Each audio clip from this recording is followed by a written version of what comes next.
Shalom Bapak Ibu semua, apa kabar? Puji Tuhan, saat ini kita ada di hari Minggu yang luar biasa dan di khotbah Minggu bersama Boksu Willy.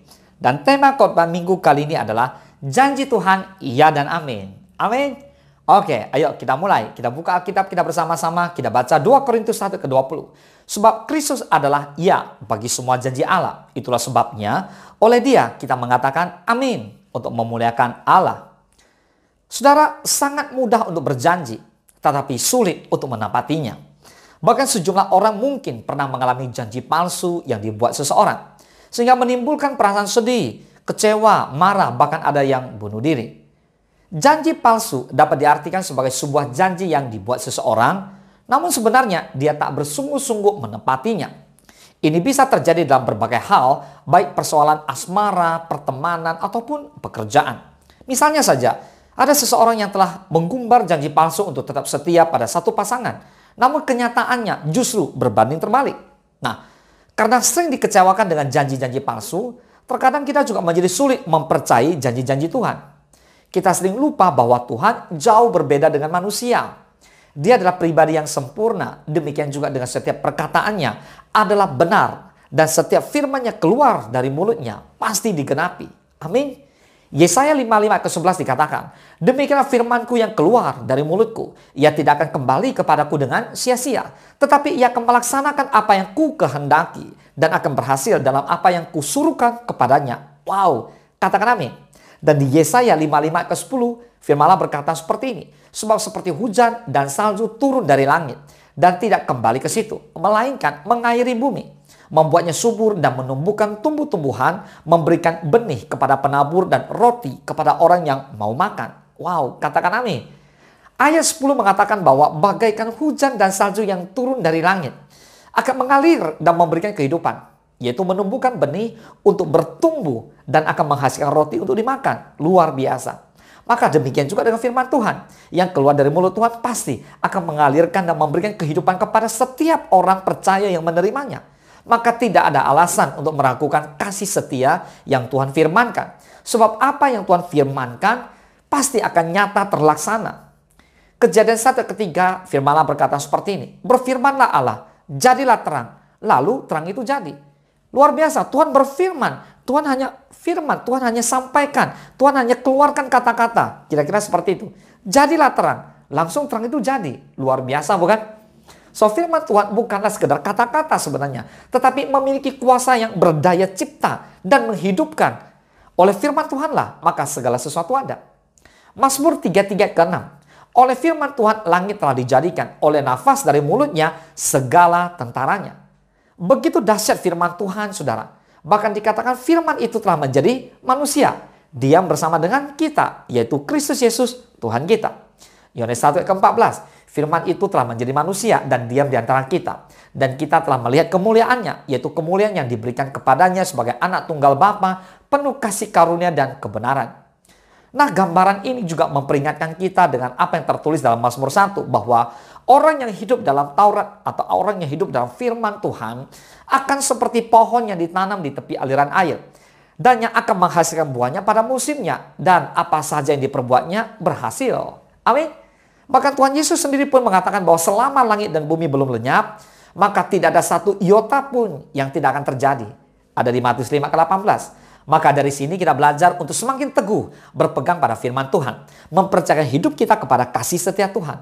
Menerima pengajaran dan tuntunan firman-Nya. Sebab manusia hidup bukan dari roti saja, tetapi dari setiap firman yang keluar dari mulut Allah. Pegang kuat-kuat janji firman Tuhan yang adalah ya dan amin. Amin. Saudara, kita tidak bisa memposisikan Tuhan seperti kita manusia. Janjinya adalah janji yang murni dan telah teruji. Dan Tuhan pantas dipercayai. Mazmur 12 ke 7 dan ke 8. Janji Tuhan adalah janji yang murni, bagaikan perak yang teruji. 7 kali dimurnikan dalam dapur peleburan di tanah. Engkau Tuhan yang akan menepatinya. Engkau akan menjaga kami senantiasa terhadap angkatan ini. Dia tidak pernah melupakan apa yang telah dijanjikannya kepada kita. Hanya terkadang kita yang tidak dapat mengerti maksud dan rencana Tuhan atas hidup kita. Karena kenyataan hidup yang kita alami saat ini tidak seperti apa yang kita harapkan. Sehingga kita berpikir bahwa Tuhan melupakan janjinya. Loh, apakah Tuhan lupa ya? Saudara, maaf, Tuhan tidak pernah lupa. So hari ini kita diingatkan bahwa Tuhan pasti menepati janjinya dalam hidup kita. Bahkan terhadap janji Allah kita mengatakan amin. Yang mengungkapkan keyakinan kasih dan kesetiaan Allah serta kepastian janji-janjinya. Jangan goyah dan tawar hati terhadap semua janji Allah yang telah tertulis dalam Alkitab. Amin. Nah, tetaplah setia, tetaplah percaya, dan teruslah taat terhadap firman Tuhan. Jangan fokus pada kapan janji itu digenapi, tapi fokuslah pada bagaimana kita menyiapkan diri hingga janji itu tergenapi. Pastikan bahwa diri kita siap pada saat hal itu terjadi dan kita senantiasa memuliakan Tuhan dalam segenap kehidupan kita. Maka kita bisa menjadi saksi Tuhan dimanapun kita berada. Sekali lagi kita baca 2 Korintus ayat ke-20. Sebab Kristus adalah ya bagi semua janji Allah. Itulah sebabnya oleh Dia kita mengatakan amin untuk memuliakan Allah. Nah saudara, salah satu hal yang paling sulit saya lakukan, atau lebih tepatnya menghindari untuk dilakukan, adalah berjanji. Ini bukan karena saya orang yang tidak mau berkomitmen atau tidak serius. Justru karena keseriusanlah saya sangat sulit untuk melakukannya.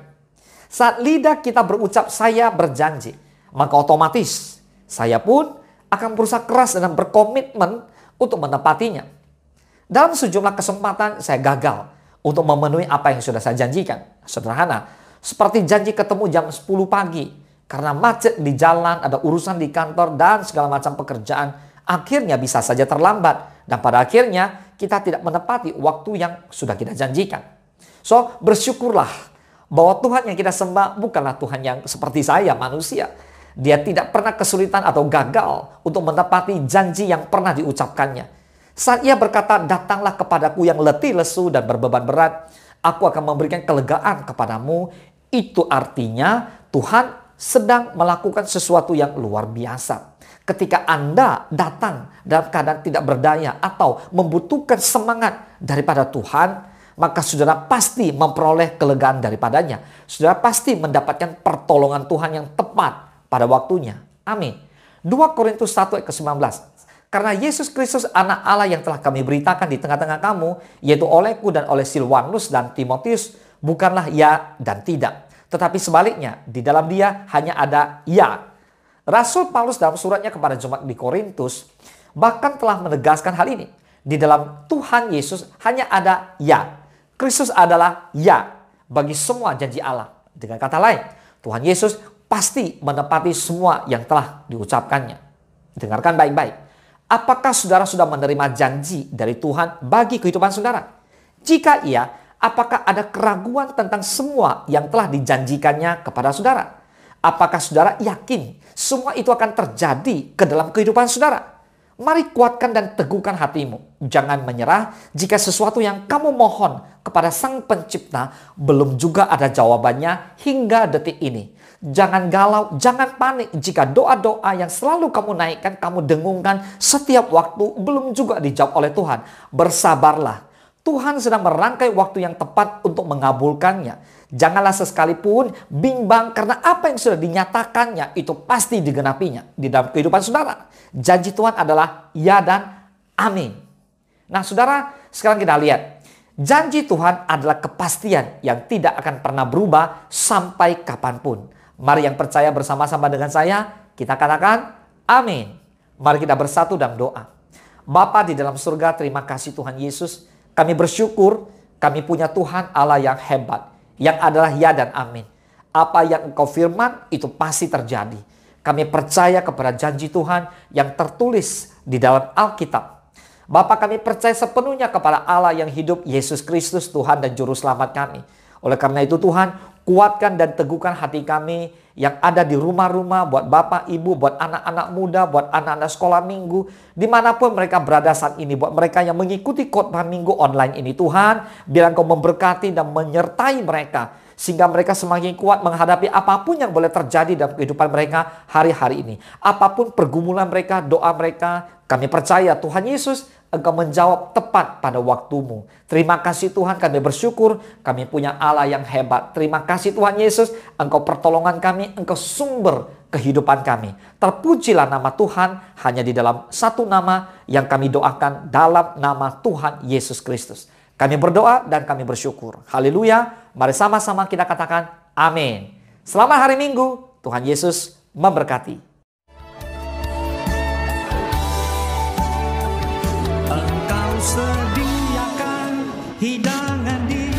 ada pahlawanku, Engkau mengurapi kepalaku dengan minyak baru. Ku sembah Kau Tuhan, ku sembah Kau Yesus, ku tinggikan nama-Mu di atas segalanya. Ku sembah Kau Tuhan, ku sembah Kau Yesus, ku tinggikan nama-Mu di atas